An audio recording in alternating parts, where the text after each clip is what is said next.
Hi, Andy. Evening, right? It's funny, before I came on, I could hear your fan, but I can't now, which is interesting. And me, yeah. It And it did was the that. It same did that last time. last week, if you remember, Ronnie. You Yeah, heard it very yeah. briefly at the beginning, and then it stopped. Yeah. Yeah, exactly the same this time. I wonder if TikTok's got some like automatic noise reduction or something.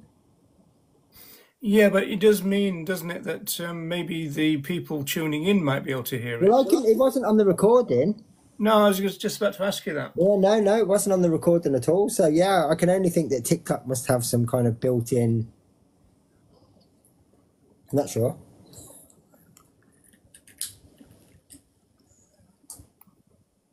As long as you can't hear it and it's not loud anymore, then that's all that I care about, really. Just avoids the overheating problem. Well, so I think we're doing something ever so slightly different tonight, in the sense that we're going to be talking quite a bit about the Sabs as opposed to a particular year or something from vegan history. It'll be a bit more across the park, so to speak. Yeah, we'll do well if we get. Well, I mean, from looking at the chat, I think there's quite a lot of different things to try and cover, isn't there? So it may well just be that this is a 2-weeker. It could be. There's really quite a lot to talk about in Yeah, relation absolutely. to the Yeah, well, hunt that's what I mean. It might be best to just try and keep it in sort of like chronological order as much as possible, and whatever we don't fit in this week, we'll just continue with next week or even the week after if need be. Yeah, so we're into hunting then, so we can cover. I mean, are we going to go back to the League Against Cruel Sports? I mean, I think it was Henry Salt who coined the word blood sports.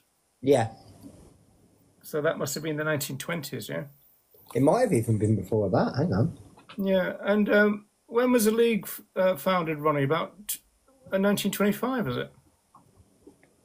I don't know. I can have a look. When was the league founded, Ronnie? About 1925, is it?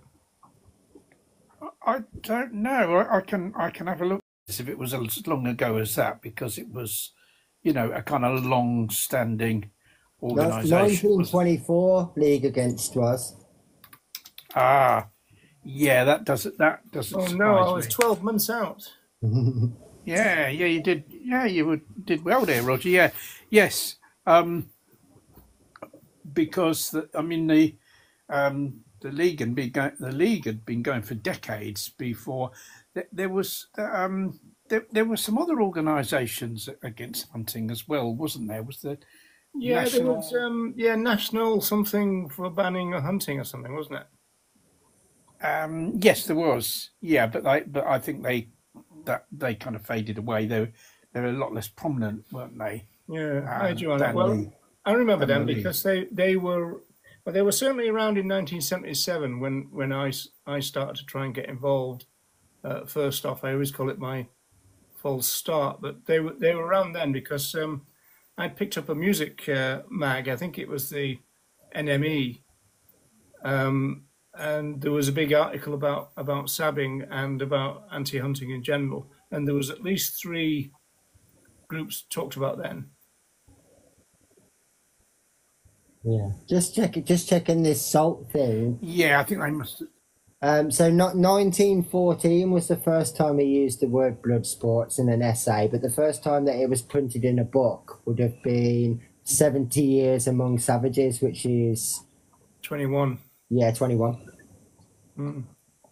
That's a brilliant title for an autobiography, isn't it? Yeah, absolutely. I suppose Yes, these days, when I'm I surprised someone hasn't got one that's like 50 Years Among Carnists. Oh, well, when I'm 80, I'm don't give going to anybody write any 80 ideas. years amongst arseholes. Well, I mean, it's technically 100% true. Yeah. Well, yes, I mean, yes. I mean, it's everyone's not got one, sexist right? to So, call yeah. someone an asshole because you're not discriminating, are you, against anyone? Well, obviously, hunting horses have two arseholes, though, don't they? They have Yeah, one that's under their very tail, true. Yeah, yeah. one under their tail, and one on their back. Well, yeah, I mean, sometimes with the terrier men as yeah, well, you get 3 or 4 on a quad been bike. quite. I mean, I've got a very funny story about the arseholes of huntsmen or hunting people. But well, maybe just tell that a bit later. Keep that under your hat. So Yeah, we ought to kind of do a bit of groundwork, really. So we've mentioned Henry Salt, who came up with the word blood sports, and of course the hunters hate that phrase, right? And then we've got the League Against Cruel Sports, 1924. The HSA, Hunt Saboteurs Association, that's 1963, and apparently their first sab was on Boxing Day, which might have been a breakaway from the League, because the League used to do Boxing Day demos, didn't they, Ronnie? Yeah, the league used to kind of have, these yearly protests, demonstrations at the meets of hunts on Boxing Day. I think that's the only time they engaged in protest. Yeah, that's right. Once a year, Joey, wasn't it? Yeah, they were mainly aimed at campaigning towards Parliament, I think, and getting their members to maybe write to their MP and that kind of thing. It's very similar to what the other various single issue organisations did at the time. Like prior to the 60s and the 70s. Yeah. Well, if we want to list blood sports, so we this is kind of like, I would say this would be European and particularly Britain, but also Ireland. But yes. Am I right in thinking as well that the HSA was founded because of deer hunting and not fox hunting as well? Well, it was. I don't mean founded like just because of, but I mean that was kind of like the inspiration behind it. It may be because it's founded in Devon. It was founded in a guy called John Prestige who lived in Brixham in Devon. But wasn't that a mink hunt or a otter hunt? No. For some reason, I could definitely be wrong. I just remember either someone saying or reading before that it was deer that was kind of the inspiration. I think I don't know whether he was a reporter on a newspaper at the time, and he reported on a stag hunt and found it so obnoxious that he that's what inspired him to set up the Hunt Saboteurs. I think I saw that somewhere. Jim Harlan says mink hunts are beneficial. To be fair, to whom? They're certainly not beneficial to the minks, are they?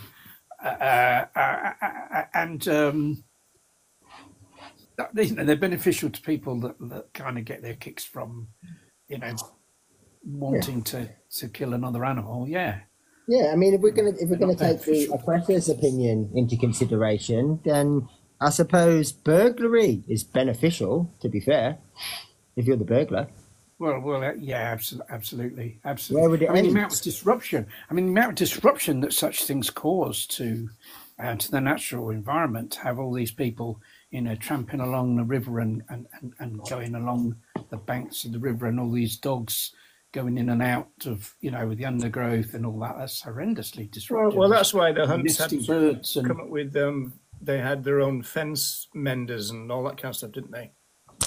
Yeah, well, yes. Of course, prior to mink hunting, it was otter hunting, and the hunters only switched to hunting mink because they could no longer hunt otters, because otters became a protected animal under I think it was the Wildlife and Countryside Act of something like 1981, I think it was. It was the early 80s anyway.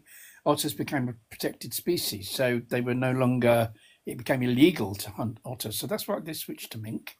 Prior to that, they had no compunction about hunting otters, even though otters were somewhat of an endangered species, which is why they ended up being protected.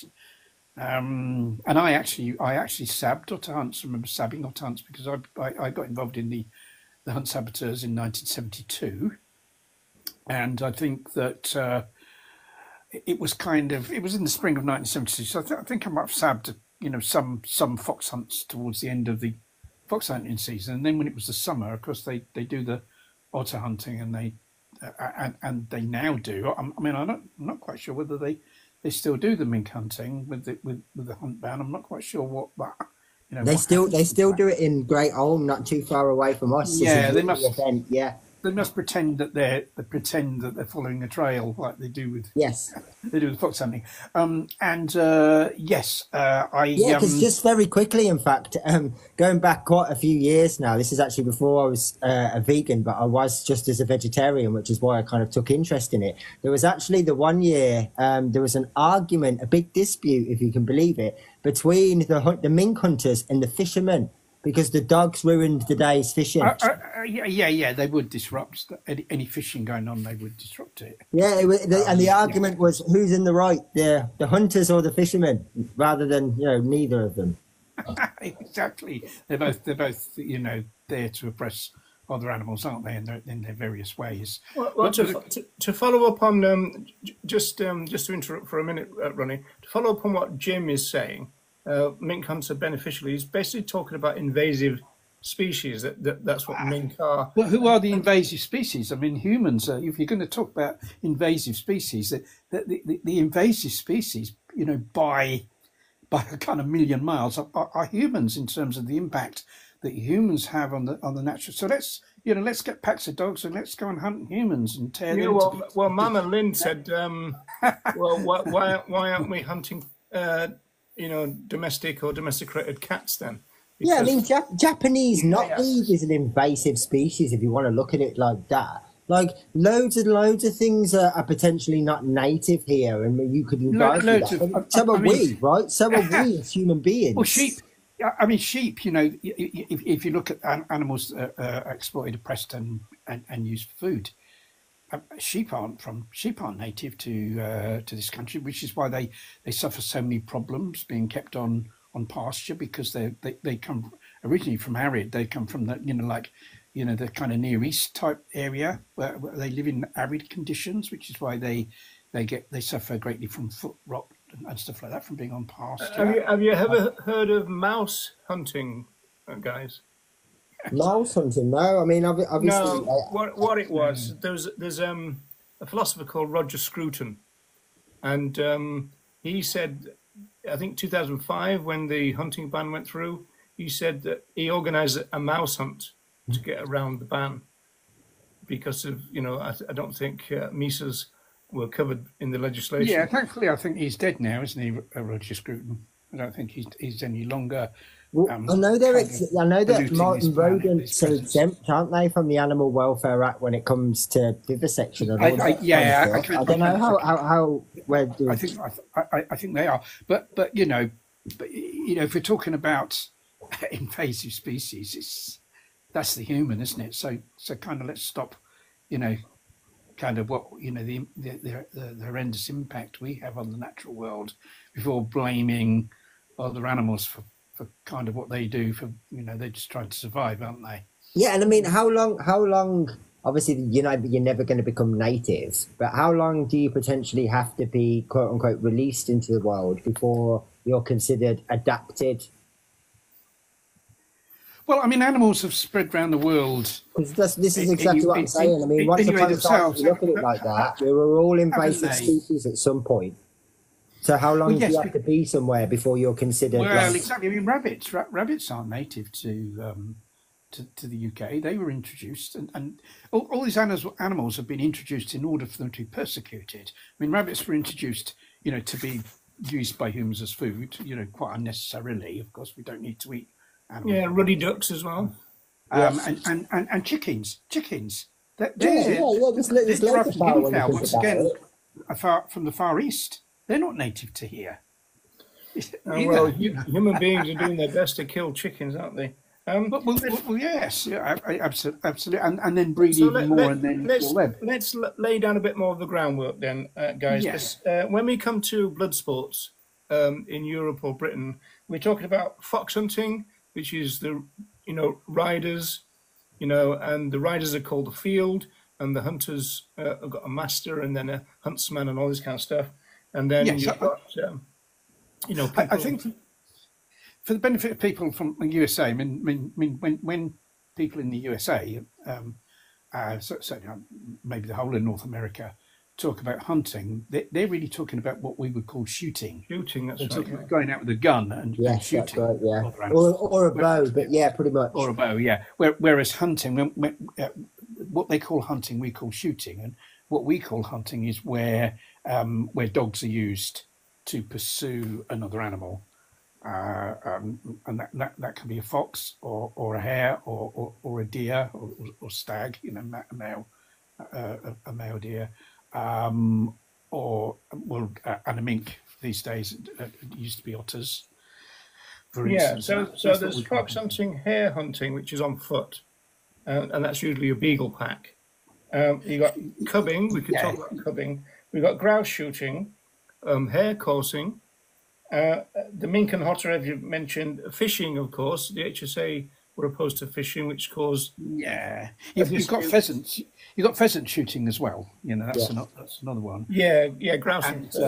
And partridge, obviously, as well. There's quite a few. Absolutely. And then there's also the shooting of birds like crows and absolutely, and pigeons, obviously, are hugely lots of different ones. But also, there's some hare hunting takes place with riders on horseback, and that's the harriers. They call it harriers. And then obviously harrier is a bird as well, but it's also That's right. So I've forgotten about that, the harriers. And then finally, we even got the HSA involved with stopping seal kills. For example, they were in the Orkneys. Yes, and they also tried to stop the killing of seals on the wash. They used to kill baby seals on the wash. You know, some of the members of the local fishing community used to go and, as you know, for extra income, they'd kill baby seals and you know, for their skins to sell. And the hunt saboteurs did try to sabotage that back in the would have been the early 1970s. Yeah. But I mean, going back to the history of the hunt sabs, like that started down in Devon. And of course, Devon is where a lot of stag hunting does occur. I think there are a couple of stag hunting packs down in Devon, aren't there? I think there's Devon and Somerset, isn't there? One called the Quantocks, down that way. So I'm sure they would have received attention from hunt sabs in the early days. Well, that's interesting because it does say on the Font of Knowledge Wikipedia that it was stag hunting, and the weird thing is the reference is Steve Best's Terrorists or Freedom Fighters, which I actually have in my hand. So I did think I'd read it or seen it somewhere before that it was, because obviously most of the time now when you hear the HSA's name mentioned, it's in relation to fox hunting or fox sabs. You don't really see the connotation very often anywhere else. But obviously I always just thought that was quite interesting, that actually the inspiration was deer hunting, Yeah, of course, when it spread to other parts of the country, because deer hunting or stag hunting only takes place in Devon and Somerset, I think. Yeah. So the rest of the country would have been fox hunting or hare hunting, and then there's hare coursing, which where greyhounds were used. Are still in another form to pursue hares. So there's greyhounds used for that rather than kind of foxhounds or beagles or harriers. Yeah, lots of lurchers used as well, same as the people that do things like lamping quite often have lurchers. Yeah, for what they call the rough coursing, because rough coursing, there did used to be organised coursing, where there were coursing clubs that used to meet and have these organised coursing events that were, I mean, the big purpose of it was gambling. They would bet on the dogs, like they bets on which dog performed the best and all that, and they were rewarded points for how they chased the hare and all that kind of thing. And obviously it probably doesn't get talked about a whole bunch, but just like every other kind of industry, so to speak, where this happens, the dogs that aren't fast enough or don't often do their job properly, well, what do you think happens to them? Oh no, they're killed, or they can get they can get badly injured as well. Yeah, especially with, I mean, because obviously part of the thrill is the sharp turns that the hare can make, right? It's not just the speed that they can run, it's the fact that they can change direction so quickly. And yeah, I mean, it's not so easy for a dog. You think of how many greyhounds get injured running around a track. That's right. They tended to use the larger greyhounds for coursing. Well, that's why that's where they get the points from, by turning the hare, isn't it? But I mean. For coursing. Well, that's why that's where they get the points from, by turning the hare, isn't it? But I mean, it isn't actually about catching them and killing them, except that I do notice that when the press report on hare coursing, they do say that the supporters say, "Oh, we're here for the sport." In other words, the greyhound's turning the hare. But when a greyhound does catch a hare, and then you've got the tug of war thing, they're all cheering. Yes. I mean, it's exactly the same with the fox hunts, though, isn't it? When they say it's they've laid a trail, and then the odd times you would think, if that was genuine, we've laid a trail, that when when the dogs actually got onto a fox, that there would be some real effort, not only to stop that before it happens, but there definitely wouldn't be any applause and cheers when they get the fox at the end. But there always is, considering that was never the intention. Oh, absolutely. But I think going back a bit to the kind of history of the hunt subs, obviously, throughout the 1960s, the hunt subs became larger. The more and more local groups were set up, and I think eventually they kind of formed a committee. It got more, became more of a kind of, I suppose, I don't know what the right word is. It became more organised, I suppose. And I mean, I became involved in the hunt subs in 1972. And I kind of what happened was in the kind of early spring of 1972. That's when I went vegan, and not very long after that I saw a television news item about the hunt sabs. And I thought, right, I've got to help these people, And I got in touch with the Hunt Sabters Association, and I started. I was living near Luton in Bedfordshire at the time. And my nearest group was in Northampton, so I went and sabbed a few times with them, and then I set up my own group in the Luton area, and used to go out in my little Mini, with a few other people in the Mini with me. We used to go out pretty much every Saturday, sabbing, hunts around the area. Probably the worst car you could think of. Probably worst car, yeah. It's probably the only car I could afford at the time. I mean, there would be, sort of 4 or 5 of us crammed in this Mini. Sometimes there'd be other people would come and bring their cars. No, but oh yeah, we used to go, and what we used to do was there are about half a dozen hunts all round, the area, like in a kind of circle around Luton, and we used to probably go and sab them in turn. But what we'd do sometimes is if there weren't many of us, what I would do is I lived in a bedsitter in Luton, and there was a payphone in the hall, and on a Thursday I'd phone up all the local sab contacts and ask if they wanted to come out sabbing on the Saturday. And if there were only like maybe a couple of us, what we'd do is we would go to a different hunt that didn't know us, and we would pretend to be hunt supporters. And what we would do, and of course, we could chat to the other hunt supporters because we knew quite a lot about hunting, having sabbed hunts. And they'd ask us, "Oh, where are you from?" Because like they didn't know us, and we'd tell them we were normally supporters of some other hunt that we knew about, and that we were in that area, so we thought we'd come and support their hunt. And what we'd do, we'd pretend we'd seen a fox, and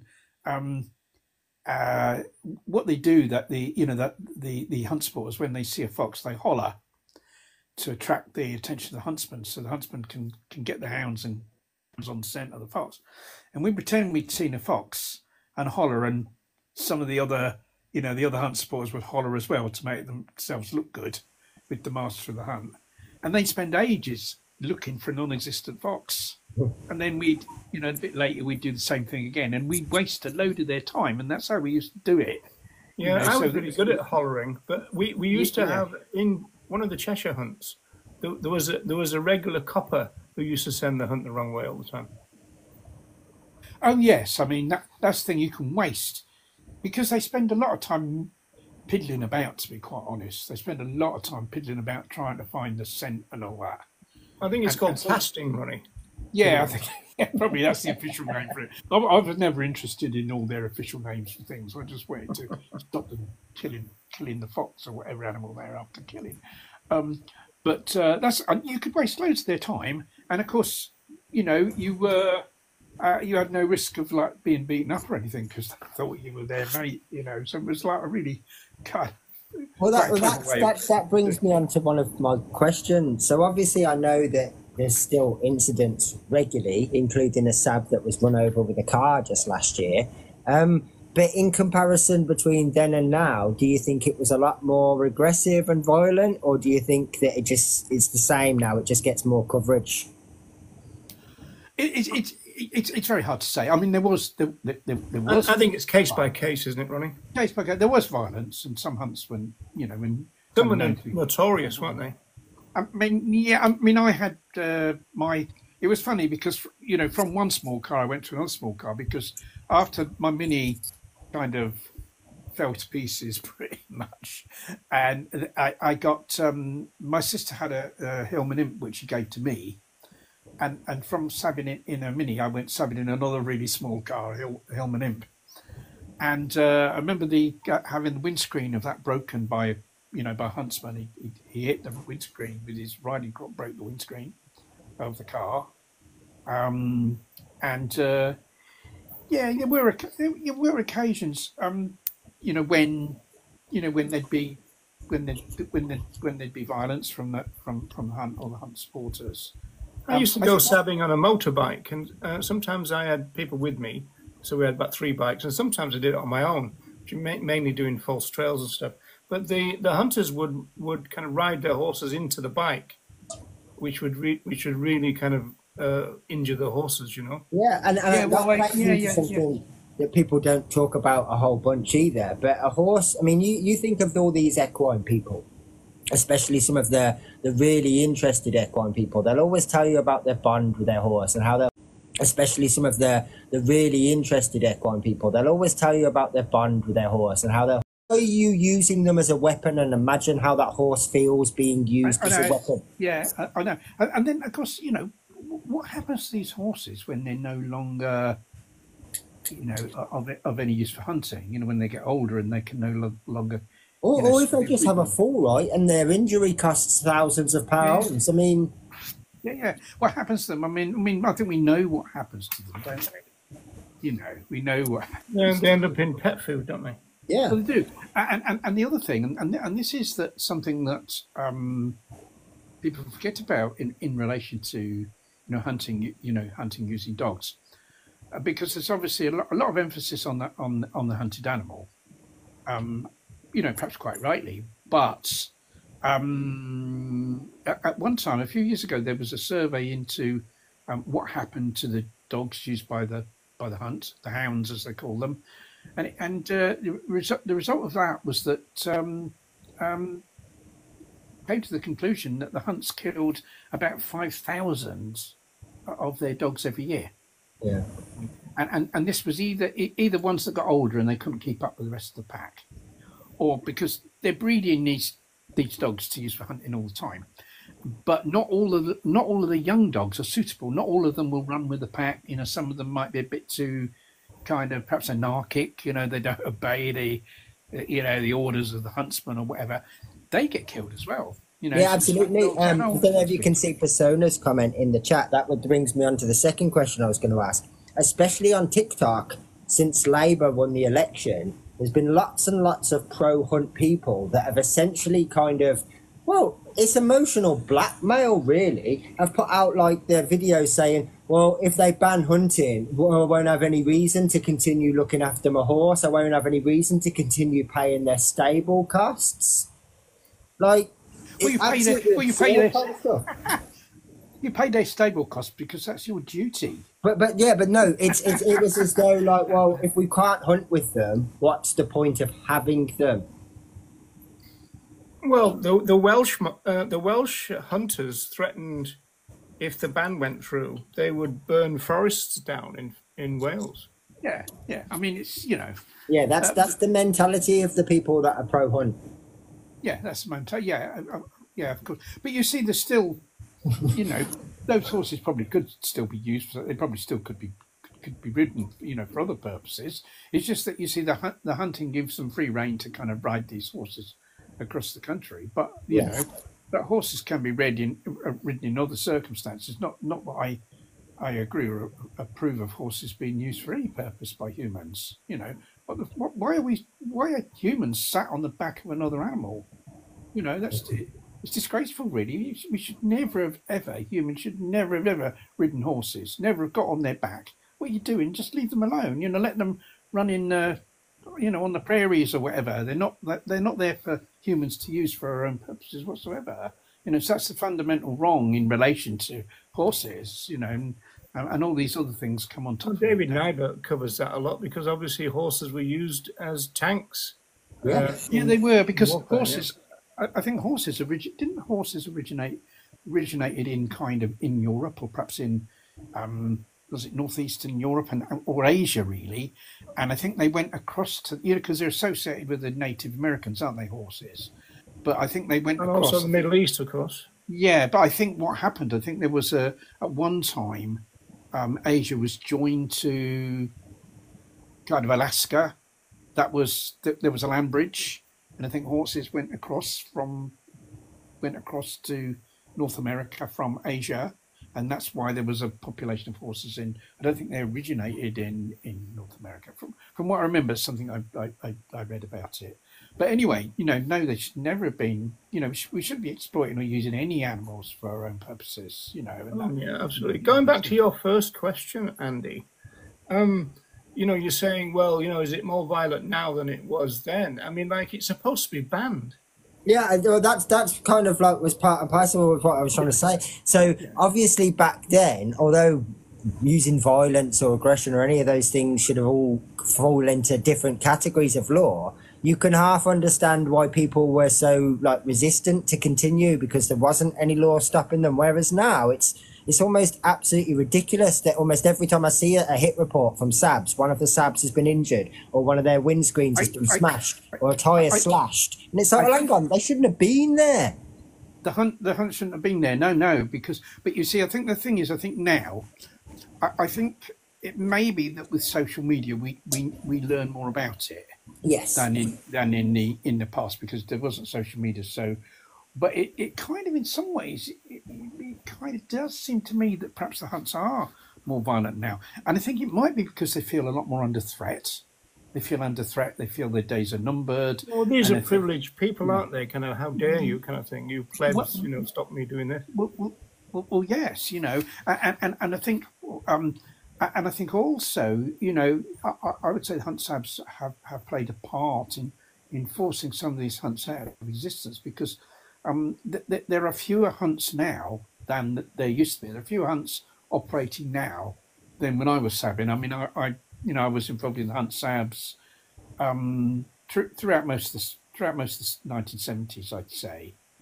And what's happened is quite a lot of the hunts that were operating then have either gone out of existence or they've amalgamated with other hunts. You see, so the amount of hunting that goes on is really quite a lot less now than it was back then, because these hunts have been, they kind of because it's an expensive business to run a hunt, and which is why they do all these different fundraising events to raise money and. The masters of the hunt, I think there's at one time there'd be one master of a hunt.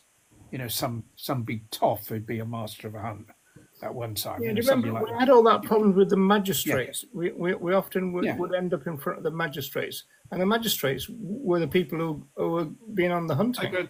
Absolutely. Yeah.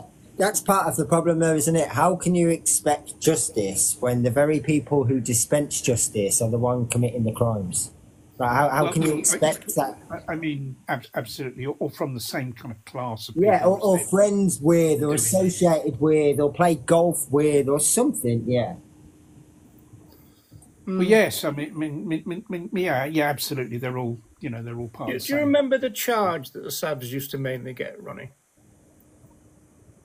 The charge, what the Hunts used to accuse us of? Well, it's what you ended up in court charged. Well, it used to be very often Section 5, which is breaching the peace. Yeah. Would be, and what was really, really interesting was there were a couple of court cases where both involved women who'd been attacked by the Hunt, or their vehicles had been attacked by the Hunt, and members of the Hunt were taken to court in both of these cases, right? And the members of the Hunt were convicted either assault or criminal damage, right?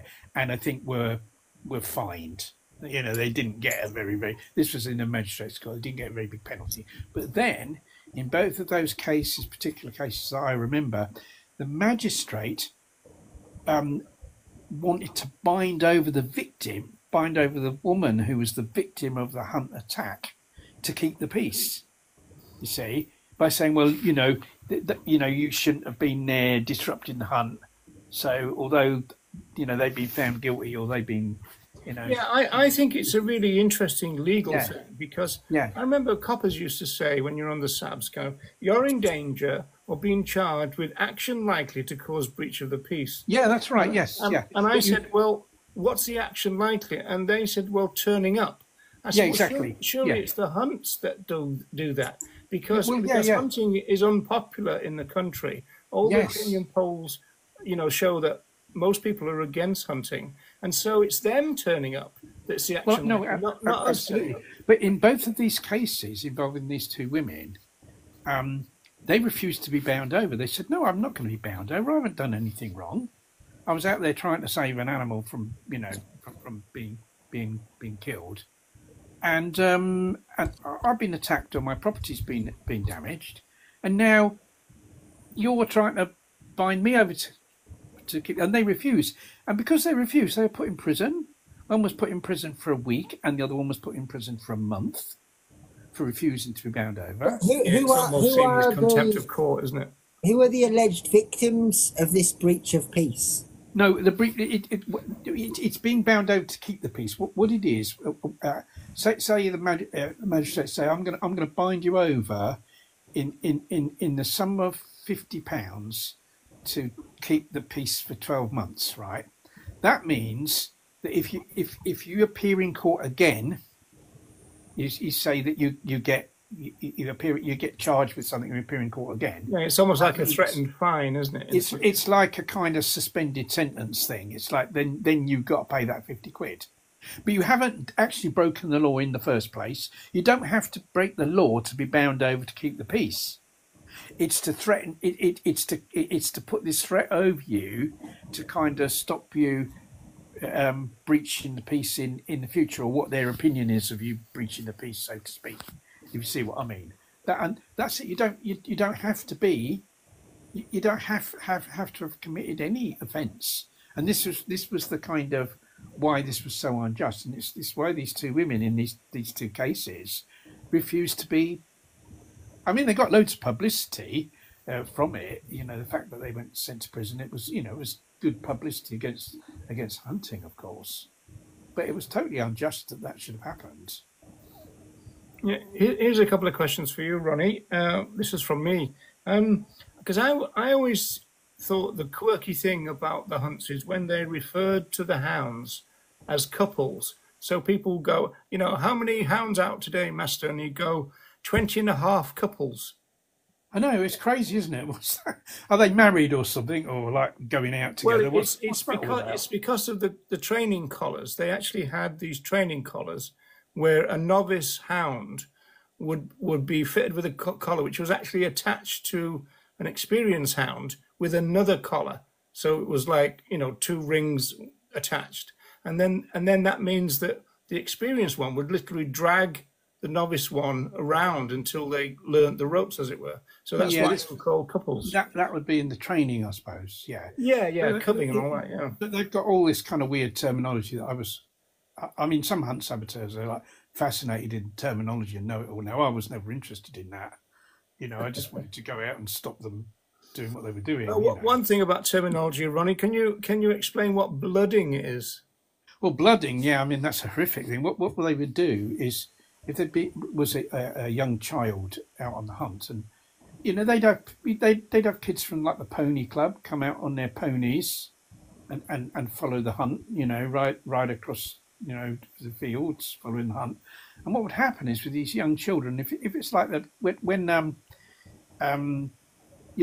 the fox was killed, they would get, say, the fox's tail, cut off the fox's tail, and they'd smear the blood on the child's face, and that was called blooding. And it was meant to be like a ceremony, like an initiation, isn't it? Wonderful initiation. I mean, it goes back to kind of public schools and. Yes, I mean it's just. I mean, when you think it's disgusting, isn't it? Like the Masons and all that kind of shit. Yeah, it's all that. I mean, it's absolutely disgusting. These people are like, it's disgraceful, and the fact that I mean, going back to the kind of history of the hunt saboteurs and everything. That I mean, obviously, the League Against Cruel Sports has been trying for all these decades to get hunting banned, and public opinion was always very much in favour of banning hunting, particularly hare coursing. Hare coursing was always the one that kind of it's always the 90s, wasn't it? Yeah. Highest percentage of people who wanted it banned because, of course, this was like there were the tug wars with the greyhounds and the hares. And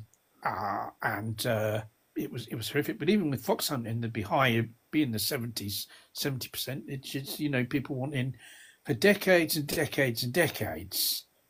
This was always the case, but it never made any impact on Parliament at all. It didn't.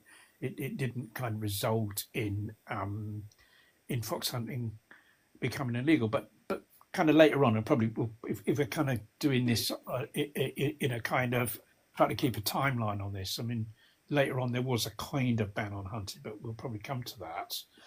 But I mean, talking about other blood sports, for instance, grouse shooting. That was something else I was involved in trying to sabotage. I think you were as well, weren't you, Roger?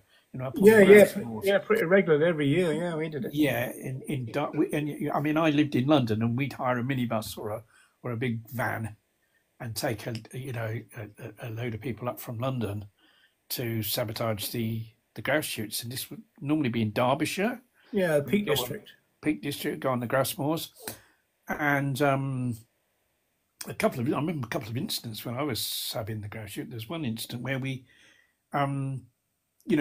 confronted the shooters, and I stood in front of the shooter, and he pointed his gun at me.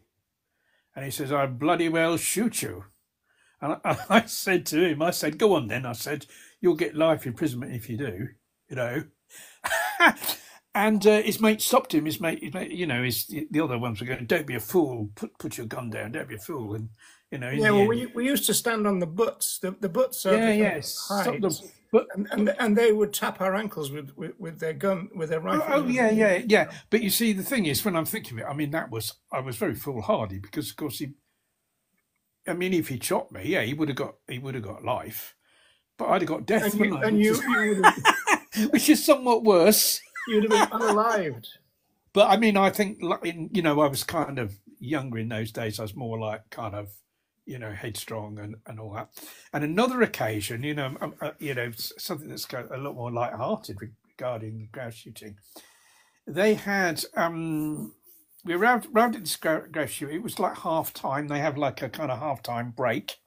A picnic. And yeah, and they had this hut, and it was like on the top of this, on a kind of hill, looking down on the grouse moor. It was this hut that they were heading for, where they had all their refreshments. But we got there first, and we broke into this hut, and there was all this beer, you see, and there's all this beer. So we drank a bit. We drank, a bit of the beer, and the rest of it we just destroyed. We poured it away, and they could see us doing it. They were down in the valley making their way up to this hut, and they could see us destroying all their beer. And they were ranting and raving and waving their arms and everything. And of course, by the time they got there, we'd gone. But so they didn't really. That wasn't a very good kind of half-time break for them. So and yeah. And another funny incident was after one of these grouse shoots, we went to a pub, sort of nearby pub, and we ordered we ordered some beers and that, and I overheard the landlord mooning, these bloody hunt saboteurs, I bloody hate them, and I heard him going on, and he went down the cellar where we were, the kind of bar we were, the room where we were in. There was like a kind of a cover that you lifted, and you went down into the cellar, and he went down there. He went down in the cellar to get some more beer, to get something, and I locked him in. I put the bolt across, and I locked him in the cellar. And he was shouting and banging, like trying to get out, but I think there was music playing and no one could hear him. He was down, and we just left, and I don't know whether he's still down there now. No. Well, we'd have to feel that's a bit unlikely. Well, you don't know. There might be a skeleton in the corner with all these empty bottles of beer and empty crisp packets, and a skeleton in the middle of it, perhaps, Yeah, I guess so. Hey, Ronnie, do you remember the experiment with the thing that was called the gizmo? Yeah, it was some high frequency sound generator or something, wasn't it? It was this was just the sound of a packing cry, full cry. Ah, no, that's a different one. Yeah, and it was broadcast out towards where the hunt was, in order, again, because the foxhounds are pack animals, they would be drawn to that sound. Yes, yeah. And again, it means that they're being pulled away from actually hunting. Yeah. And a lot of the hunt saboteurs were really experts at blowing the hunting horn. Yeah, that's right. They were able to attract the dogs using that and draw them off the scent. There's all these different methods we used, and I think still are. Hey, so Andy, you like this? This is chapter 7 of a book called Fetid Kingdoms by John Bryant. Yeah. Yeah, it came out in 1982, right? Excellent book that everyone should try and read. He was responsible for making Francione into a vegan, so he's to blame. Yeah. And chapter 7 is called Hunting and Shooting. Get this, the beginning of the chapter. It goes, "When I began writing this book, I had not intended to grant the killing of our fellow animals for sport anything but a cursory mention. After all, the purpose of the book is to explain the difference between animal welfare philosophy and that of animal rights, and thereby perhaps help some welfarists move a little more quickly towards the path of rights, the path which took me almost a decade to trace through the undergrowth of traditional thinking." That's interesting, isn't it? Yes. Because John Bryant was involved in the RSPCA. He was on the RSPCA's, sort of ruling committee. I know John. John's been dead perhaps 3 or 4 years now. You didn't lock him in a cellar, did you? No, not John in a cellar. No, I didn't always see eye to eye with John. But nevertheless, he's somebody that I kind of sort of greatly respected, for his lifetimes of dedication towards protecting other animals. And interestingly enough, John, when I was involved with the Band of Mercy, which was what the Animal Liberation Front was known as before it became the Animal Liberation Front, we rescued some guinea pigs from a place that was breeding them for animal experiments. And it was John that took them in. John, we weren't planning to rescue the guinea pigs. We were planning to damage the vehicle, the delivery van at this place, but it wasn't there when we got there. So we got in the place and just rescued these guinea pigs. But John didn't live too far away from where it was, and we got in touch with John, and he took the guinea pigs on. We went, took them to his home, and he looked after them for the rest of his life, which obviously I can talk about now that John's no longer with us.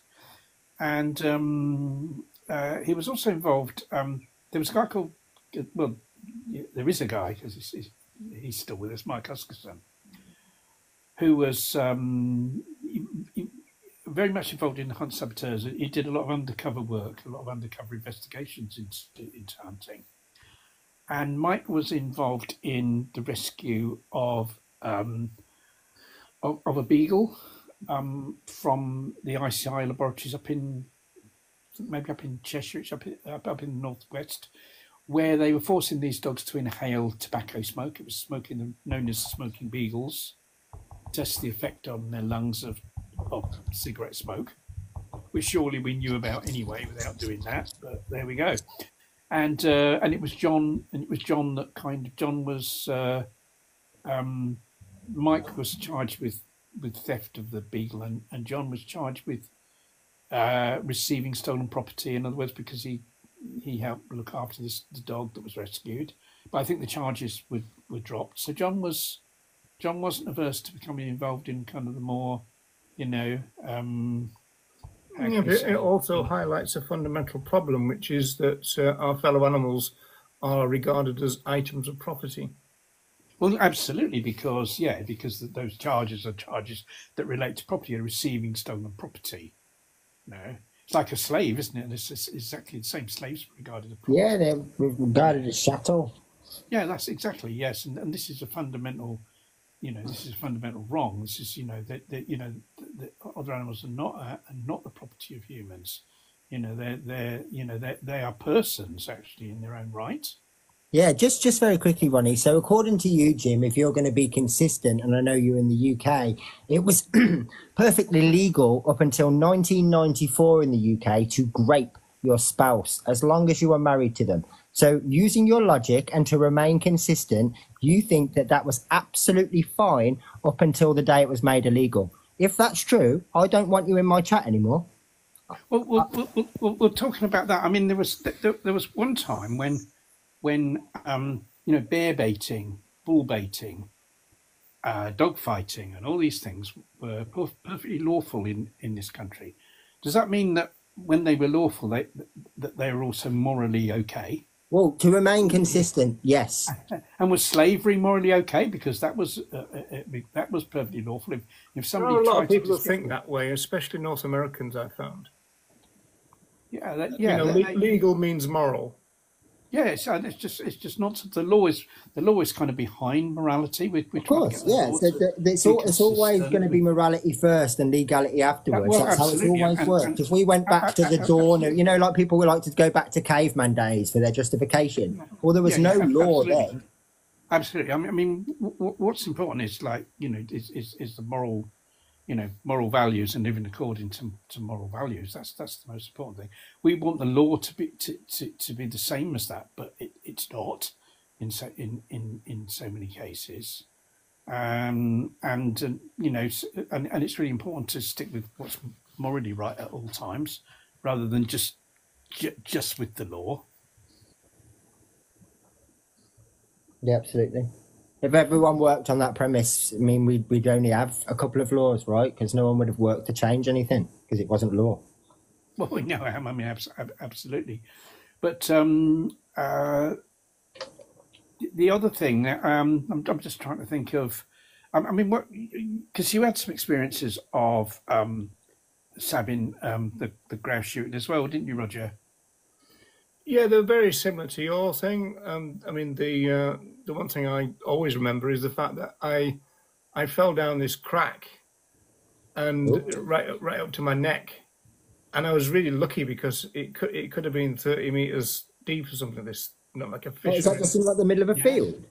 Yeah, I was. Well, no, it was in the middle of the moors, and I was kind of striding on, and I turned back and to kind of encourage everybody to go a bit faster, and then boom, I'd gone. And so there was just my head stuck out the ground, which was a bit weird. But as I said, if it had been double that, I'd have been in real trouble. Yeah, absolutely. Yeah. Now it's we've got 3 minutes to go before questions. So Oh, right, yeah. Andy, you've got a couple of questions, but also, have you noticed any in the chat? Not a huge amount in the chat because we've been kind of touching on some of them as we've been going along. But I can ask my one that'll probably take us to the 10 o'clock mark at least. So what I was going to ask was, obviously a lot of people back in the day who were vegan started off by sabbing. Would you have said that that kind of connection, i.e. the why, going out and doing something or seeing it in the physical, was why a lot of these people then stayed as ethical vegans, whereas now obviously that doesn't really happen so much? Yeah, there's a one word answer, yes, for me. Yeah. Yeah, I mean, what happened with me is I became vegan first. I became vegan first before I became an activist, so to speak, or before I became active in, trying to protect other animals in starting off with the hunt sabs. And what I found was that, first of all, most of the other sabs weren't vegan, and a lot of them, probably the majority, weren't even vegetarian. But what happened was, as there was a kind of increase in veganism at the time as well. I'm talking about the kind of, maybe the mid-70s now. One big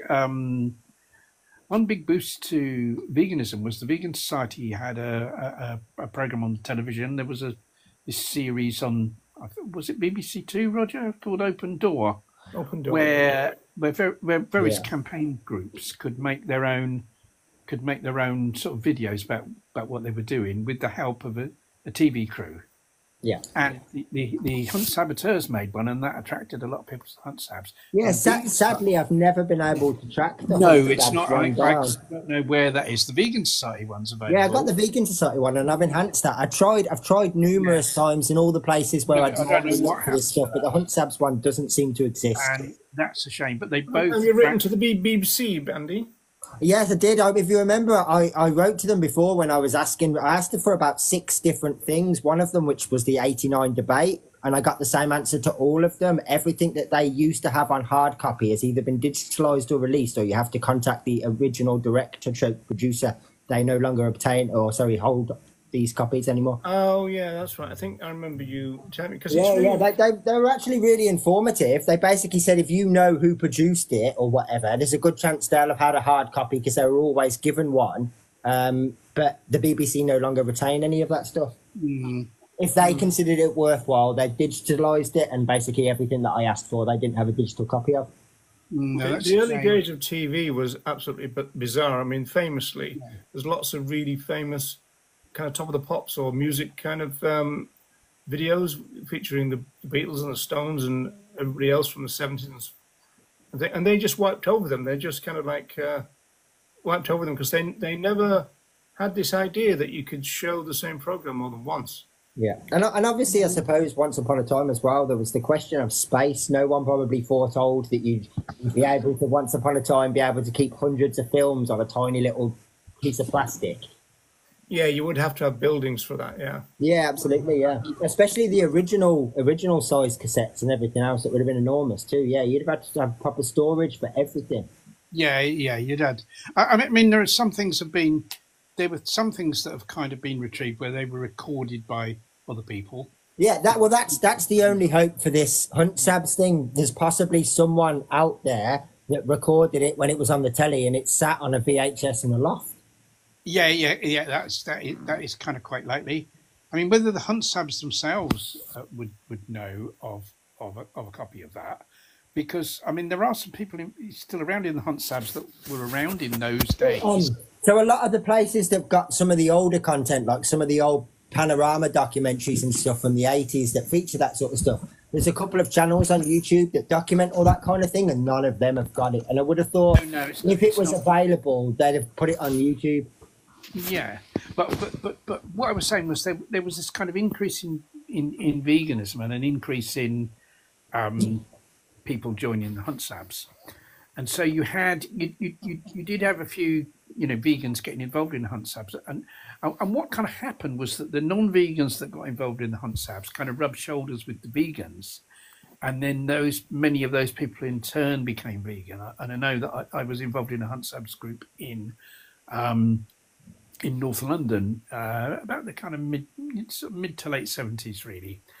And the two or three of us that kind of ran the group. We were vegan, but and we had a lot of people join, and invariably they weren't vegan when they joined, and a lot of them were adamant they'd never become vegan. Oh, I don't become vegan. I like my meat. I just want to go and save the fox, say. But almost all of them, within just a few weeks, actually became vegan because of us explaining to them about veganism. So it was a good, it kind of did turn. There was a time when the hunt saboteurs did kind of operate to turn a lot of people vegan. But the focus was very much on hunt sabotage rather than actually promoting veganism. Yeah. Yeah, and I mean that part at the very least was exactly the same when I first got involved with Sabs like 11 years ago. Like pretty much, I think everyone involved except me at the beginning was vegan, but nobody ever encouraged me to go vegan. Not once. No one even mentioned it. I'm disappointed now when I think back, because I wish they had, and it would have saved me 18 months or so. But nobody ever did. I was just accepted as a vegetarian, and that was fine. Yeah. I mean, I think it was kind of we didn't kind of press gang anyone into becoming vegan. Not that you can really do that anyway. Yeah, but I mean, there wasn't even a conversation with me, and obviously, quite a lot of the sabbing I did was on the River Ox, and so there's good times of being sat in the car for an hour here or an hour and a half there or all that kind of stuff. Plenty of times to have this conversation, and it never happened. Yeah, I mean, we used to have that conversation in the sense of not in a kind of putting people on the spot, but we obviously did used to have conversations about veganism, and that's what caused people to become vegan. Obviously, if we not mentioned it at all. I mean, some people were curious. They were curious that we were vegan. Said, "Well, why are you vegan? Why don't you eat? Why don't you drink dairy milk and stuff like that?" And then we'd explain why. So there would be that interaction.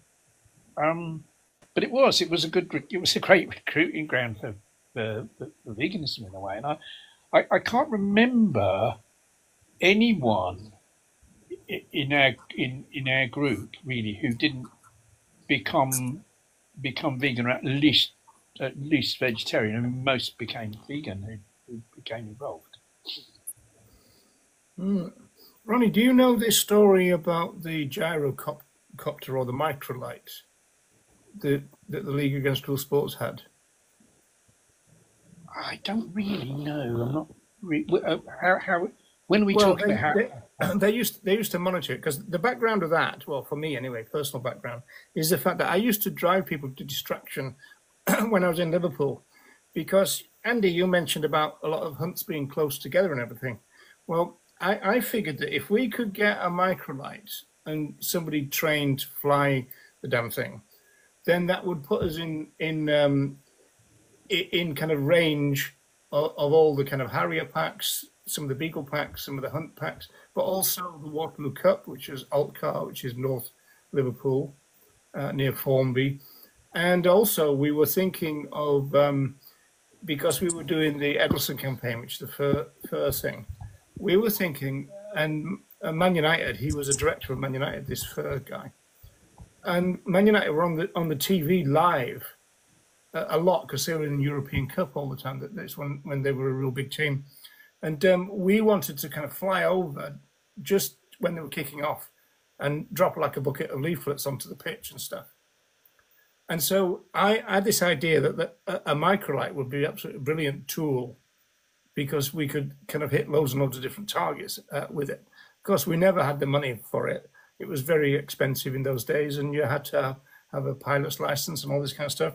But then the League Against Cruel Sports did get one. And the problem with them, they had to be refueled, of course. And so their microlight was being refueled, and a hunter turned up, and he tried to get in the way. Oh, that was a helicopter. No, I think it was a microlight. A one person or two person. Yeah, there were two. There were two people in the.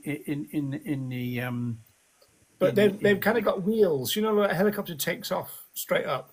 these have got kind of wheels. They need to be rolling. Yeah, it's got. I mean, there's a yeah. I kind of know what you mean. It's like a yeah.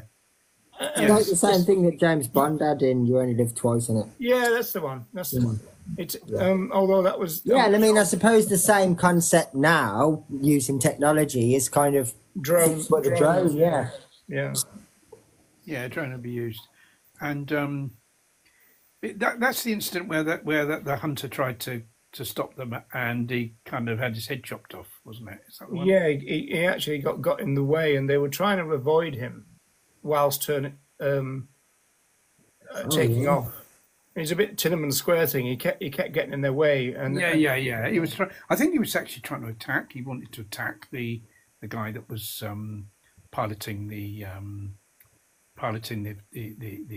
aircraft or whatever you could call it. There must have been a court case, but I don't know the details of it. Well, no. What happened was the guy. I mean, basically, the rotor blade just, I think, pretty much chopped this guy's head off, the Hunt guy, and the guy that was piloting the craft, the aircraft, the chopper or whatever it was initially charged with manslaughter, but was acquitted because, of course, it wasn't his fault. The guy pretty much ran into the blade, really. I mean, it was really very, very foolhardy thing to do. Is this, Yeah, Jim, just quickly, the very significant difference there is we're talking about hunters who deliberately ride their horses into Sabs, not what you're saying. This isn't someone that deliberately drove the chopper into someone, which would be the equivalent. No. This was a guy. There's a very big difference. He's trying to project the idea that it's okay. Basically, the guy was trying to attack. He went to attack the guy that was piloting the aircraft, and didn't realise about the rotating blade, and the blade pretty much chopped his head off. So it's entirely the guy's fault. It's entirely the fault of the Hunt supporter for what happened. It wasn't a deliberate act, and indeed the guy was acquitted. Because of that. And it's funny because the guy was called the surname of the guy who had his head chopped off was called Morse. You see, so I think he'll be forever referred to as the Headless Morse Man. I knew you'd have some joke tucked away somewhere, Ronnie. Yeah, well, I'm not going to have much sympathy for the persecutors of animals who are killed through their own foolhardy actions. Am I? You're not. No, indeed. Well, that's one less who's going to harm other animals, isn't it? But yes, I mean, and of course, I mean, now drones. I think Hunt Sabs use drones now, don't they, to kind of, or hunt monitors who are trying to, gather evidence about illegal hunting. Yeah, but I thought that when the ban went through, that the Sabs would become monitors, but they've had to carry on being Sabs. They've had to carry on. Well, because basically what happened was there was a ban on hunting in the early. What happened was 2005, wasn't it? No, I think it's a bit earlier than that. I think it was like earlier, very early 2000s. That it kind of came. I don't know when it actually came into operation. I think it was passed in the early 2000s, but they allowed hunting to continue a little bit before it became illegal, so called. And kind of history of it. There's always been in moves. There'd been a succession of private members' bills in Parliament to ban hunting, and they'd always failed. They'd always been they were talked out and stuff like that. And then when Tony Blair was initially elected as the leader of the Labour Party, that election, Labour promised a load of sort of animal protection measures to get the votes of people that wanted animal welfare measures. Animal welfare measures, but like one of them was, we will ban hunting. You see, well, it took ages and ages and ages before that to come in, because it gave it no priority. And when it came to it, Tony Blair himself didn't really support it, but it was backbenchers. It was Labour backbenchers that insisted that this law be Well, enacted? it was Question Time that did it, Ronnie. This woman kind of cornered Blair on Question Time. Said, "Oi, what about the hunt ban?" And he goes, "Oh yeah, that's coming up." And apparently, it took all the Labour MPs by surprise, because they'd all kind of come round to the fact that it wouldn't be a great idea, really. And then it was back on the table, and so they Yeah, I think there were a lot of Labour MPs that obviously supported the ban and wanted the ban. But I think it was a mixed bag. I mean, Blair was, yeah, and in the end, it kind of went through, but it's very weak law, because it's there was a huge loophole in it which allowed them to do what they call trail hunting, which was to hunt a trail. Somebody run along with the trails, so called, which was. They're supposed to use bloodhounds for that, aren't they? It was that's drag hunting, but you see, the whole point. Yeah, there's a drag hunting, but it was a trail that contained some kind of animal. I remember the Sabs volunteering to do that, be the prey, because what happens with the bloodhounds thing is they catch you up, and of course the advantage of a trail hunt is, letting aside the issue of the dogs and the horses and everything, but the advantage is that the master and the prey person can discuss the route. So there's no going over train tracks or onto motorways and this kind of stuff. So it's actually safer for the hunt. Yes, it's safer in that way. The field still don't know where they're going, so it's still a thrill for them. And I knew Sabs who were volunteering to do that. Because when the bloodhounds caught you up, they kind of bring you down and then lick you to death. Yeah, but you see, you're dealing with a different type of dog.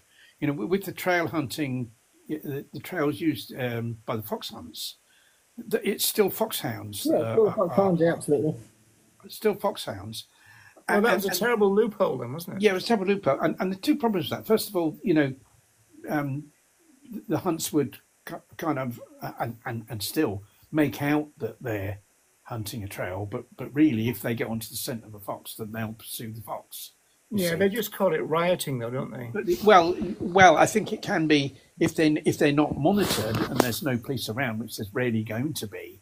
Then if they're filmed or anything, they'll just say, "Oh, they were rioting. We were trying to get them off." And all that. Because one of the problems is that a trail could be laid, but if the hounds came across the scent of a fox, or indeed the scent of a deer, because you often have this idea of hounds rioting, it's often, that term is often used in fox hunting, where the dogs chase a deer. If they come across the scent of a deer, they'll chase the deer. Because I think originally, going back, hundreds of years, I think those dogs were bred and used to hunt deers rather than foxes, you see, so that's still in them. Yeah, and at the end of the day, it just falls back into that natural prey drive, and so it's a better trophy to catch. To loose a pack of dogs, right, that have got that prey drive in the countryside in any circumstances is going to put the free living animals living in the wild at severe risk. Absolutely, of course. So it should not be allowed. Lambs, also cats and dogs. Lambs and cats and dogs. Yes. And obviously other people's companions, rabbits that live in people's gardens, for example. The dogs themselves who will go onto motorways, who will go onto railway lines. And then there's the fact that those dogs will still, the fact that it's a kind of, it's going to be a trail instead of that they're doing this so-called trail hunting instead of or pretending to do the trail hunting instead of chasing a live, deliberately chasing a live quarry, so to speak. It doesn't make any difference to what happens to the dogs. That the dogs that the foxhounds will still be killed. The same thing, and also the horses. Yeah, but I mean, they'll still spend best part of 6 days a week in darkness in some absolutely. So you've got as very, very often is the case with humans, one animal is oppressed in order to oppress another animal. One animal is used to oppress another animal. The dogs and the horses are used to kill somebody else, aren't they? To kill another animal, and that happens all the time. And you said any questions, Andy? I got one for you, Ronnie. Actually, do you know much about the relationship between the league and the HSA? Well, I know right at the beginning it was the league that gave me the details of the Hunt Sabs, because I didn't know how to contact the Hunt Sabs when I saw this television news. So I got in touch with the league, and they gave me the address of the Hunt Sabs, so I was able to write to the Hunt Sabs through the league. I think it's been a kind of, probably, a bit of an uneasy relationship. Yeah, rocky road, yeah. Yeah, a bit of a rocky road. I mean, Hunt Sabs, obviously the league is, that they have to operate completely within the law, and they do so. Hunt Sabs can be a bit borderline. I don't think they deliberately kind of go out to break the law, but it can be a bit borderline. I think that may be a cause of some tension between the league and the. I always remember it being a bit of a tense relationship. I mean, I got a couple of. Well, one thing that was interesting that turned me on to the difference between animal rights and animal welfare really was. Do you remember the "For Fox's Sake" T-shirts and sweatshirts that everybody had? Right? Oh yes, yes. Yeah. So the League Against Cruel Sports, their sweatshirt said, "For Fox's sake, ban hunting," whereas the HSA had, "For Fox's sake, stop hunting," and that showed the different ethos, because the HSA were more kind of like, if we try and ban it, we're going to end up with a lot of nonsense, which they did in the end, and so they just said the thing we've got to do about hunting is stop it. Yeah, I mean, I think the Hunt Sabs wanted hunting bans, but I think they wanted it, would have wanted it properly banned, which it isn't at the moment. It's not properly banned. They're still able to. Yeah, but we're back to that old question about whether if you can persuade people not to want to go hunting rather than preventing somebody doing what they still want to do. I think the difficult, if you can, it's like if you can persuade people not to abuse children, that would be brilliant. But there's still some people who will. Yeah, that's right. Yeah, so you have to have a means of dealing with those. Yeah, people. You're forced to do it. It's a little bit like smoking in pubs and seatbelts. I mean, some people have to be forced, don't they? Yeah. Well, yes, I think, and this is why you need legislation, because despite the fact that an overwhelming. But then it's a quality, though, you see, Ronnie. It's a quality of the legislation. If you don't have cultural change first, the quality of the legislation is rubbish, which is what happened with the hunting ban. The guy who proposed it, the Labour MP, was somebody who went fishing. Michael Foster, his name. Oh, that's right. Yeah, he was actually MP for Worcester, which is just down the road from where I live. Yes. I mean, that's right. But you see. There's a couple of problems there. I think one of them is that the weakness of the legislation, but secondly the will to enforce it. Yeah, you see, and a lot of the problem with the Hunting Act is, it is a weak piece of legislation, but also it's not enforced. Yeah, but you can foresee that easy though, can't you? Well, yes. I mean, unless you've got, at the end of the day, the police are really instructed on general policy by the governments, and if the government really wanted the Hunting Act to be enforced, then it would be, because they'd instruct the police. But just think how costly and time-consuming it would be. I mean, you know as well as I do. You go sabbing, and there's a good 50-50 chance that the hunt won't catch anyone. Well, I think the problem is that. The problem of enforcement really lies with the legislation, because if the legislation had been such that the hunts were no longer able to operate, you see, the problem is that what's happened is that by allowing them to do this trail hunting, if you see them running around the field, they might still be legal.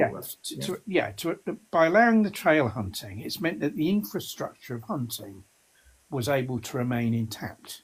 They were able to keep their kennels, they keep their stables and everything, because they still were able to use those dogs to go out and all that. You see, which is exactly sorry to interrupt, which is exactly what they're moaning about the last week or so since the election. Yes, yeah, but you see that, the thing is, they're saying, well, oh yeah, we're going to have to kill all these. Well, they kill all these dogs and the horses. They kill them anyway. Yeah.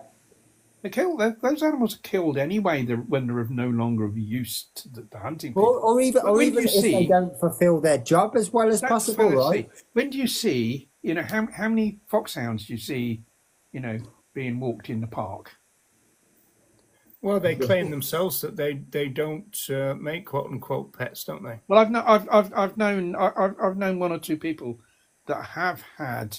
Oh yeah. I know it's not true, but the hunts claim it that they can't kind of translate, but they can if Well, they can. Of course they can. Yeah.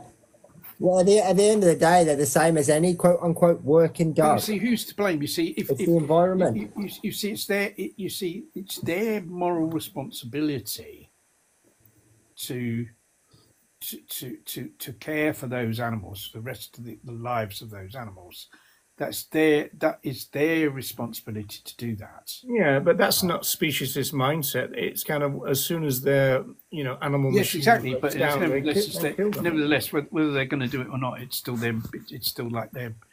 I mean, I was involved in many years in campaigning against the dog racing industry, and you get exactly the same from the dog racing people. In other words, that you've got these people that have the greyhounds and race them for a few years, and then when they become too old and become injured, then they're either killed or they're kind of it's I mean very similar with the greyhounds as well. What's more unfair about the hunt dogs is their natural instincts are obviously used against them when things like rioting happens. However, which gets ignored to be mentioned is those natural prey-driven instincts are what they're selectively bred for. And the dogs that aren't born with these natural instincts, like going back to the coupling, if they get a pup that's not interested, that pup gets killed. So they are selectively breeding and purposely keeping that hunt drive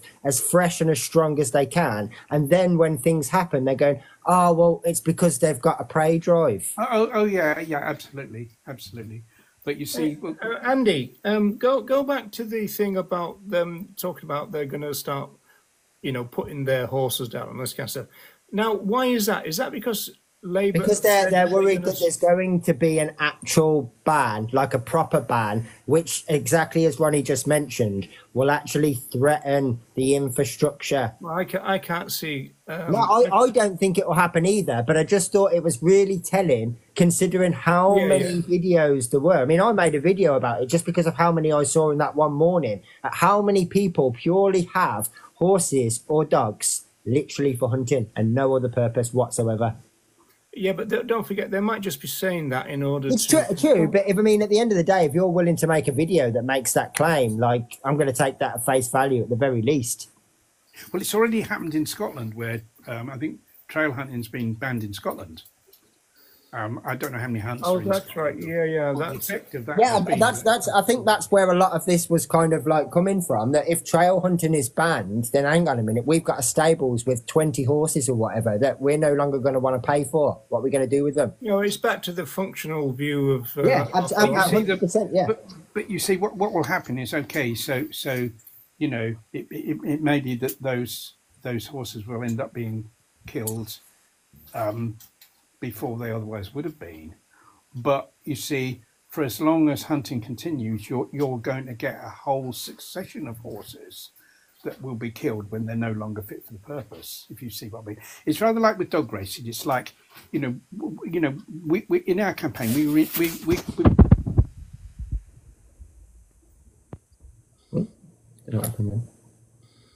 Has Ronnie gone? I don't know. It sounded like maybe his phone dropped off or something. Well, while Ronnie recovers, going back to the relationship between the hunt saboteurs and the League Against Cruel Sports, I did a TV thing once. It was like a TV debate in Liverpool, and it was about the hunting proposal ban and everything. And I remember that Fiona Hughes, who was Fiona Callender then, she was the spokesperson for the HSA. And at the time, the league were being run by this guy called Richard Corse, Dick Corse, he was known as. And Fiona had a fishing is a blood sports badge on. And Dick Corse was trying to get her to take it off because it was a source of embarrassment for the league because they weren't opposed to fishing, whereas the HSA was, and it caused some tension between them. But also, what Corse didn't want was for the people in the TV to notice her badge and then ask questions about it, right? Because so we said to Fiona, no, keep it on, that's HSA policy. The league will have to just explain themselves. Yeah, absolutely right. But Dick Corse, can you hear me now? Yeah, that's better. That's much better. Dick Corse was a controversial character anyway because he was fired by the League Against Cruel Sports for something I forget what it was, for something he did wrong, and he went over onto the side of the Hunters, out of spite. And later in life he recanted and went back the other way. But that's he got involved with the Labour Party, didn't he? Well, he was a big Labour Party supporter, as well. I don't know whether he kind of fell out with them as well, but he wasn't a kind of, as you might say, a trustworthy or morally upright person, to be quite honest. He was a politician. They're all the same. Very much a careerist type guy. But see, do you trust Starmer to do what Labour is saying? No. I mean, they've turned their back on the badge call thing, haven't they? The only thing, the only good thing about Labour being elected is they're not quite as bad as the Tories. It's a lesser of two evils. How much the lesser of two evils is, we're probably going to find out, aren't we, over the next few weeks and months? But it's the lesser of two evils. They're nothing.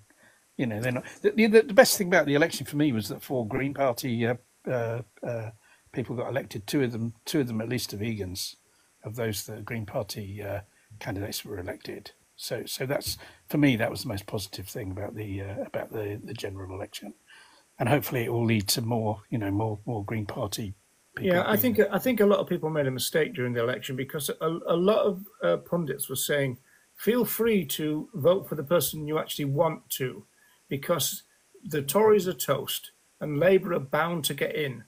And then there's all this talk about this mega majority or whatever it's called.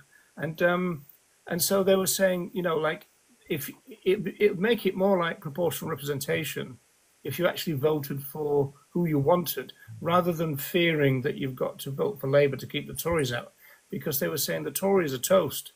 They'll never win. You're safe to vote for the person you actually ideally want to.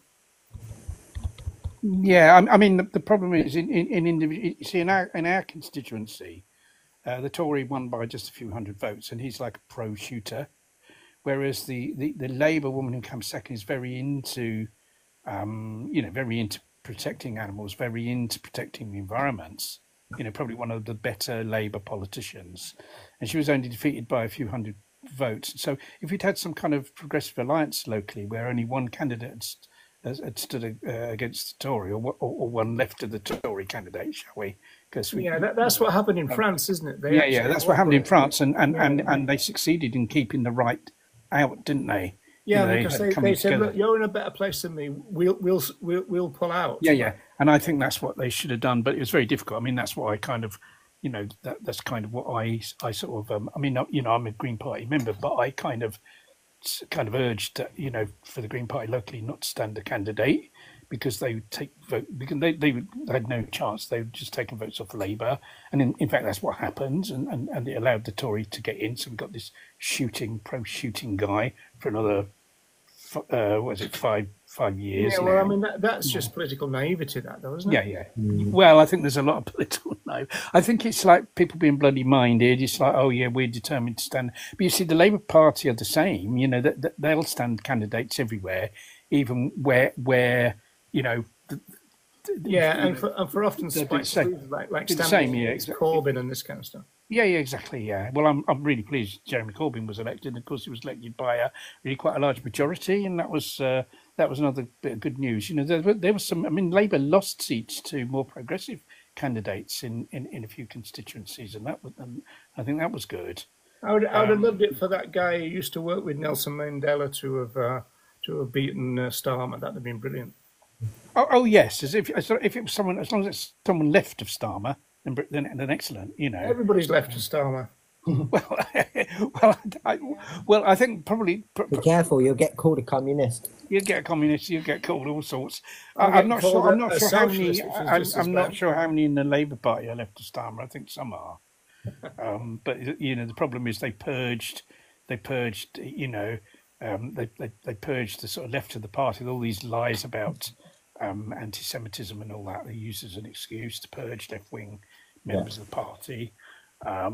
Because they, and that's kind of what happened, because Jeremy Corbyn was elected as leader of the party by the membership of the Labour Party, and so you had a membership of the Labour Party that was far more left wing than the actual parliamentary Labour Party. Well, he got more votes than Starmer when he lost than Starmer did when he won. Yeah. You see, this is the strange thing. When in the 2017 election, where Jeremy Corbyn really came really quite close to defeating. It was Theresa May, wasn't it? You see, if Labour had been sensible at that election and done deals with the other parties to stand, to have sort of a progressive alliance in a lot of the seats in order to defeat the Tories, Jeremy Corbyn would have emerged as the leader of a left coalition. Yeah, but I think it was more in the interests of the right wing Labour people to have the Tories in than it could. Yeah, I mean that they and I mean Jeremy Corbyn, that smear campaign, which is exactly what it was, still exists today, to the point where just last week when the election results were announced, there were still people going, "Oh no, not Corbyn," and it's like,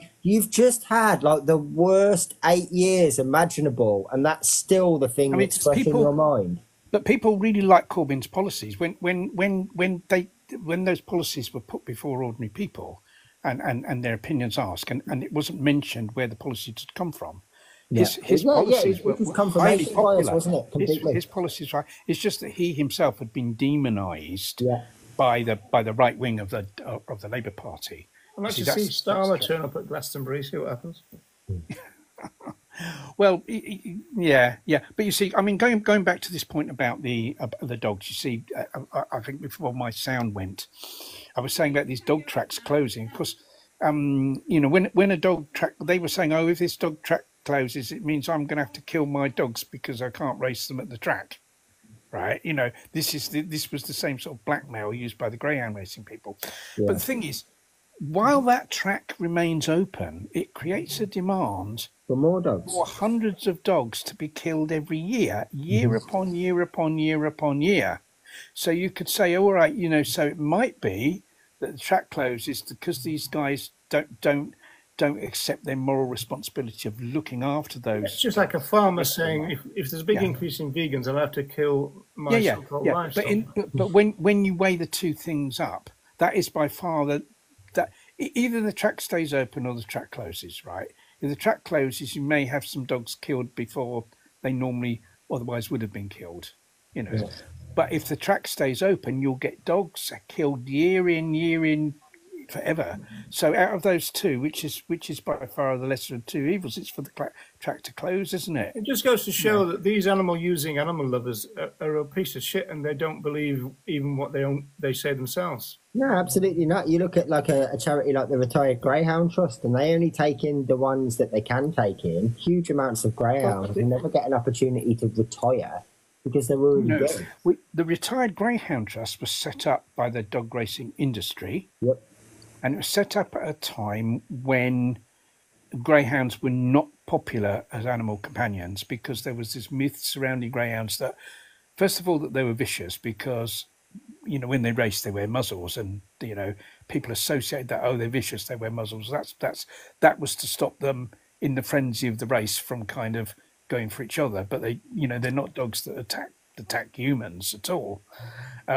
So that was that, and then the other thing was they need a lot of exercise when in fact they're They're lazy as They were for sprinters, yeah. and so because of those myths, they were not popular as They sleep for about 18 hours a Yeah, day. they literally. they're more like of all the dogs I've ever yeah. worked with or fostered, greyhounds are some of the laziest dogs around. They're more like cats than dogs, to be honest. Yeah, absolutely. More And like usually cats, on their back with their legs up in the air as well. that's They right. sleep in the most ridiculous positions. Because that's a myth. They were like really difficult to find homes for, and it was at that time that the greyhound racing industry, the National Greyhound Racing Club, it was known at the time, set up the Retired Greyhound Trust as window dressing to say, oh, we've set up this thing to find homes, even though we know we won't be able to find homes for them.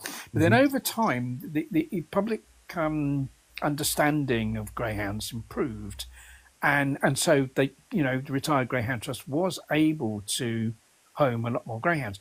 But you see, the thing is this, with this, the thing about the retired greyhounds is that what happens, you get the owner of a greyhound and or the trainer, because sometimes it can be the same person.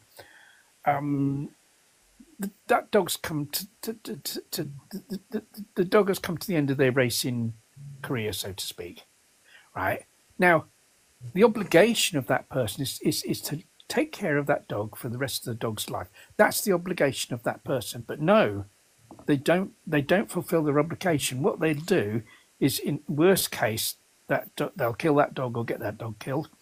Yeah, even more so, especially towards like the dying days of the years. You wouldn't even have single owners. You'd have these things called syndicates. So you'd have like 10 people from an office that would own a dog. So there was even less obligation afterwards, because it was just a bit of fun, like putting a lottery ticket on every week. Yeah, but isn't that like asking a farmer that when their tractor breaks down, they ought to keep the tractor anyway?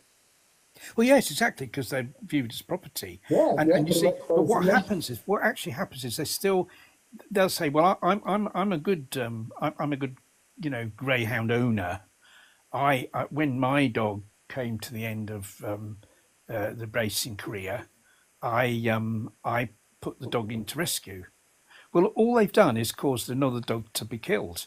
Because and actually all they've done as well is essentially push that responsibility onto someone else.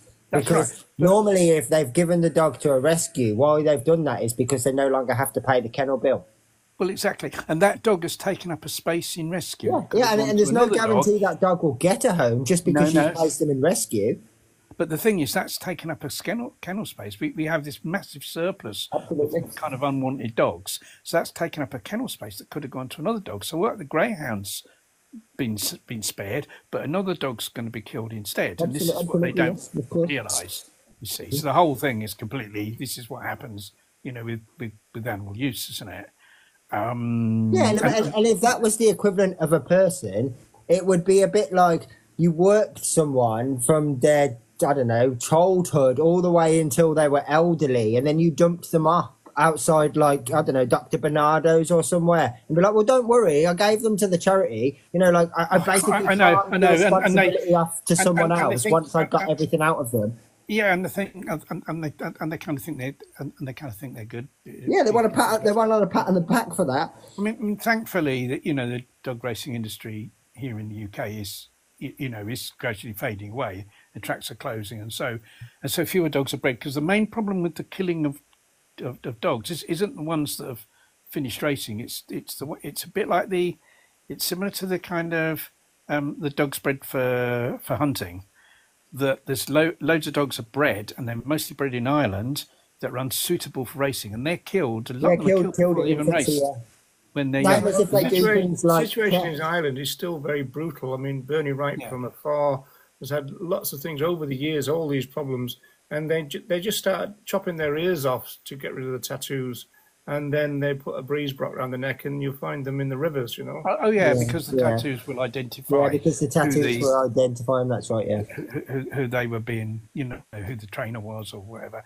But you see, this is the thing, and so that's it is something where the battle against the dog racing industry is gradually being won. It's been very successful. A very brutal species, aren't we? It's horrendous. The human species is like the Nazis of the earth, really. I mean, not everyone, not every individual person. There are some very decent people about, but in general, the behaviour of our species, like we're one species amongst there's all these other sentient species on Earth that they can feel pain, they're aware, they have every much as right to be here and to enjoy the Earth as humans, and yet we've completely tyrannised all of them. It's absolutely it's an appalling, disgusting situation that we have to do something about, and things have got to change completely. It's totally unjustifiable how our species continues to behave,